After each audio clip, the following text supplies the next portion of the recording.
I'm Rose DeSena from Los Angeles Post, and you're Colin Mitchell from Bitter Lemons. Yes, I am.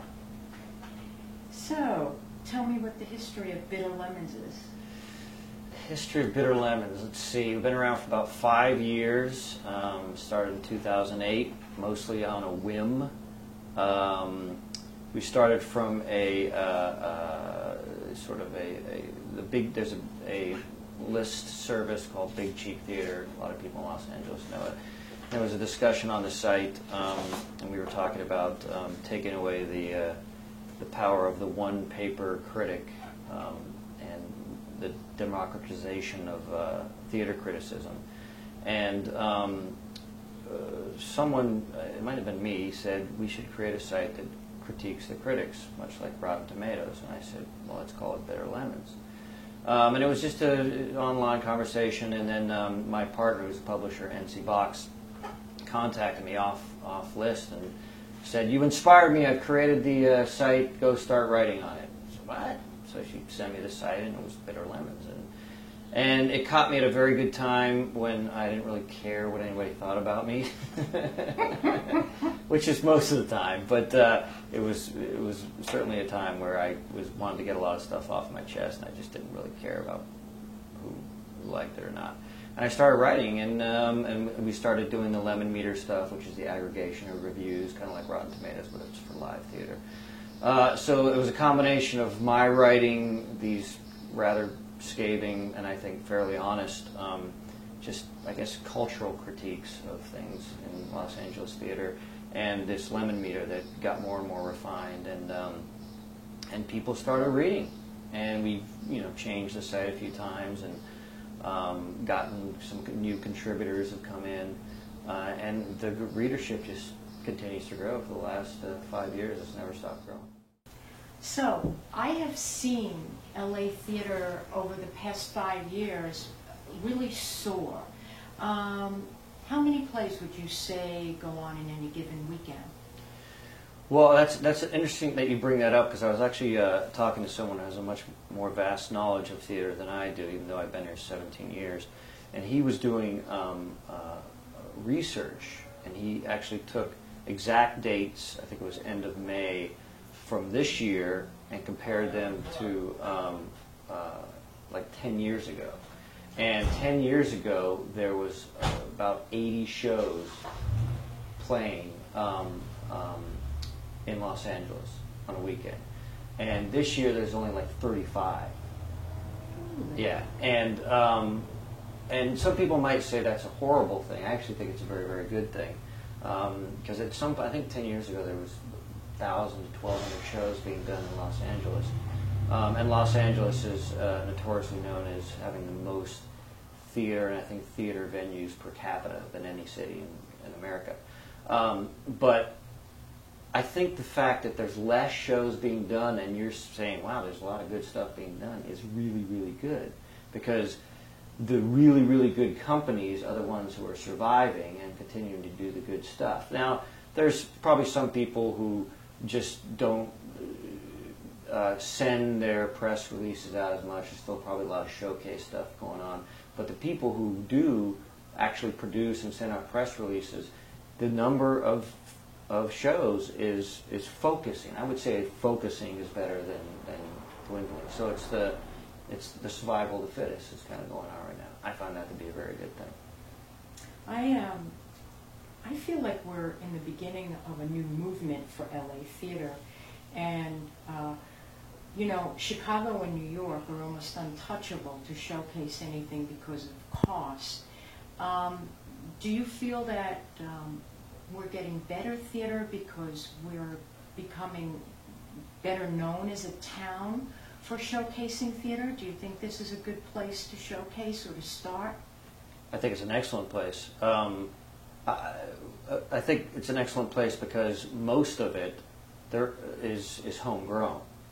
All the writers are here, all the actors are here, all the directors are here, all the producers. Producers, I think we still need more producers. Actual, cigar chomping theater producers. Those guys who are like, well, I got a great show to say. Too many people are actor producers, writer producers, and you have to do that by necessity. I had to do it when I was producing. But this is, the costs are still very, very low. I think that should change a little bit with the 99C contract. There's a producers league that's being created, professional producers league. I think that will help organize things a little bit more, because if we really, really want to raise the quality, we have to eventually start paying people, to do the work. Actors need to get paid, writers need to get paid, directors need to get paid. For some reason, designers get paid. People who design sets, design lights. That's right. They get paid. They're still getting paid. Well, I think one of the reasons supply and demand is because I think there are less designers than there are actors. There's so many actors. Right. And if someone's not going to do the show, you have 5 people waiting to do that who are probably just as good. But if you see some of the smaller shows around town, you'll see the same names doing the sets, doing the sound, doing the lights, doing the video. There's tons of work for them, and some of them are really, really good. But I think we have some of the most amazing talent in this town. It's just a question of trying to organize, as we say, bringing Los Angeles theater together, whether it likes it or not. We just have to sort of bring ourselves together and see ourselves as an actual theater community, and less of a provincial, NoHo. It's good to have those districts, right, obviously, but I think people are a little too provincial with their audiences a little bit right now. We should be sharing them a little bit more and broadening them. I think LA could become a major theater town. I have felt that. I've discussed this with other people. Somehow, when you talk to people about coming to LA, they want to go see where stars live in Beverly Hills, and they want to see the beach.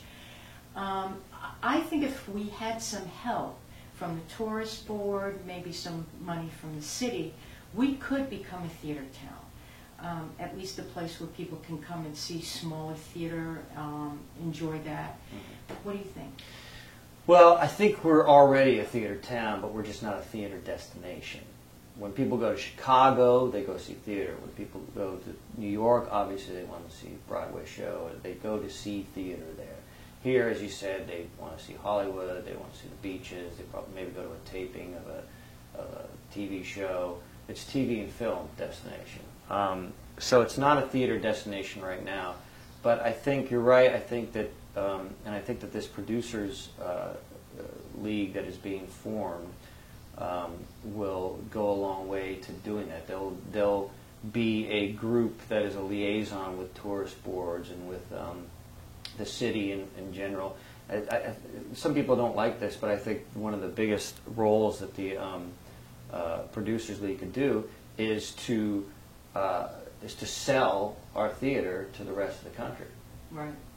No one's doing that. There's a few companies out there that are kind of doing it just because of their great history. Fountain Theater is a well-regarded, small theater in Los Angeles. And it's because they've been around for so long, they've been great at work, but they just, they kind of sell themselves outside of the town. But I think as a whole, we need to do a better job of selling ourselves. Well, the problem is that each theater company, if you look at the Fountain, the Odyssey, the Rogue, they do hold stuff close to their chest. They're not, no one's willing to really come together, no one's willing to share. I mean, sometimes there's the same play being done by 2 different theater companies within the same year. Yeah. And that's because there's no communication between them. And I think if we got some of the larger, better houses together, we could do that. We would have more strength. Yeah. I think it's a good thing. Yeah. I think that some people fear that if they share their audience, then it'll cut into their audience, when that's not the case at all. I think a lot of the companies think that there's only so much audience, so we can't share them. That's true. And there is something to that. I wonder what the real theater-going audience is. Maybe it's just a few 100,000 in this town that actually go and see theater. And probably maybe they're a million, but maybe half of those only go see big Mark Taper and Amundsen and Geffen and Kirk Douglas. and how many of them actually see the smaller stuff.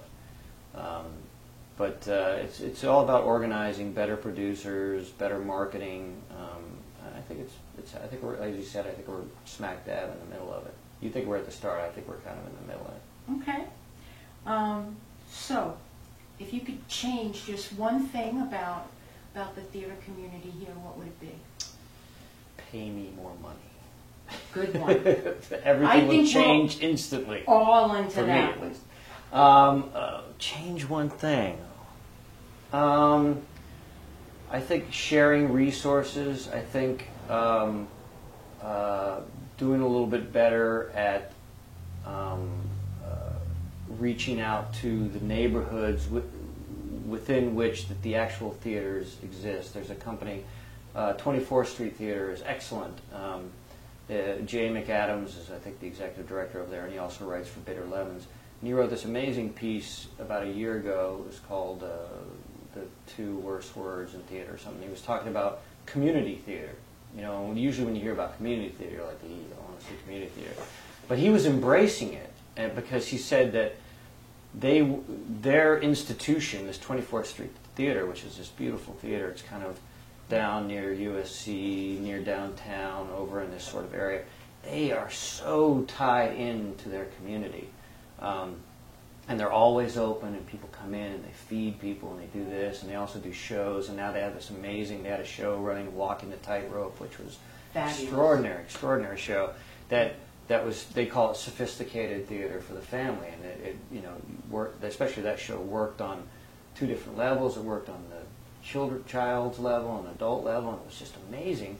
But they, you know, they do these, their audiences are the people who live around them, you know, and I think so many companies don't tap into that, and they don't tell stories that those people would want to see. And 24th Street Theater is one example. There's others.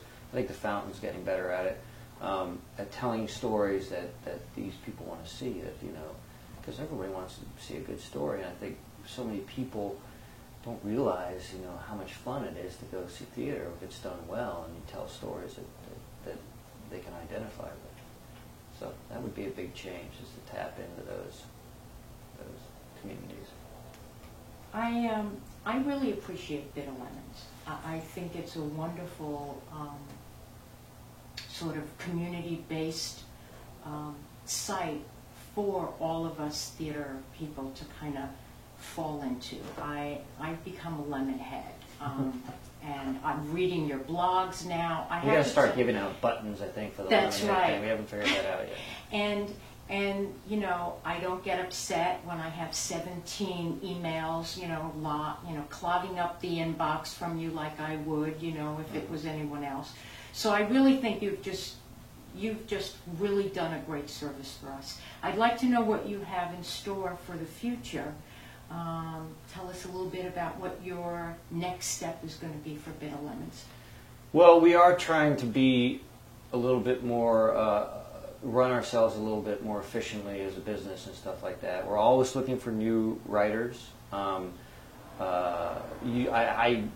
pretty good at hand-picking writers. I read a lot of stuff around the internet, and I see some people I think might have the right sort of counterintuitive, irreverent sort of style and an original voice, and I'll ask them to write for us. But, you know, we want to refine. We're kind of a dual thing. We want to continue to refine the lemon meter and make that something very, very efficient and user-friendly. And we're also going to add what we're going to call a lemon head meter, which is basically a user review type of thing that will be tied into people's iPhones and stuff. So the professional reviews, or the serious critic, and the sort of the user reviews, which we'll call the lemon head meter, will both exist for each show. And so when people see shows, as they get out of the theater, it'll pop on their phone, hey, what'd you think of the show? Bittersweet or bittersweet? And it'll go into a little engine, it'll pop up. And as you'll find all the time, you know, what the popular audience people like is not always the same what the more sophisticated critic might like. Sometimes it matches, sometimes it's completely askew, but I think that, again, will give people a more well-rounded, multi-layered opinion of a show. Because I think that's what people want from the Lemon Meter has become very trusted, a lot of integrity in it. We have this top secret algorithm we use, and but I talk to people all the time. They're like, I always go to Bitter Lemons to see what the Lemon Meter on the show is, and I look at that. If it's not over a certain thing, I won't go see it. Also, Bitter Lemons wants to organize the critics, and and being one yourself, eventually we're going to ask people to kind of register with Bitter Lemons, and then we will, create a top critics, which will mostly be from their publications, Times, Hollywood Reporter, Right. and then all the other critics. But I also, there's a site, Stage and Cinema, which has been around for a while now. And they have some top-notch critics over there. They do. Some of the best in the city, even better than some of the LA Times stuff. So I would include them in sort of top critics. And so it's not going to be just publications that makes you a top critic. It's probably just going to be my judgment of your writing. Well, I always feel like second rate because, there's this big thing between a blogger and a real critic. And, okay, so... No, it's true. It's true. And we have a critics panel happening in the Fringe, and we're including all sorts of people, Right, I'll be there myself. That's going to be fun. Well, I do want to thank you again, Colin, and it's really been fun speaking with you, and I love being a Lemonhead, I must tell you. Well, that's great. We love having you. So, please log on to labitterlemons.com, and I write for the Los Angeles... Bitter-lemons.com. Oh, it is. I'm sorry. That's okay. bitter-lemons.com, and I write for the Los Angeles Post.org. Log on to the theater section, check out all my reviews, and we'll be posting this. Thanks. All right, thank you. Bye.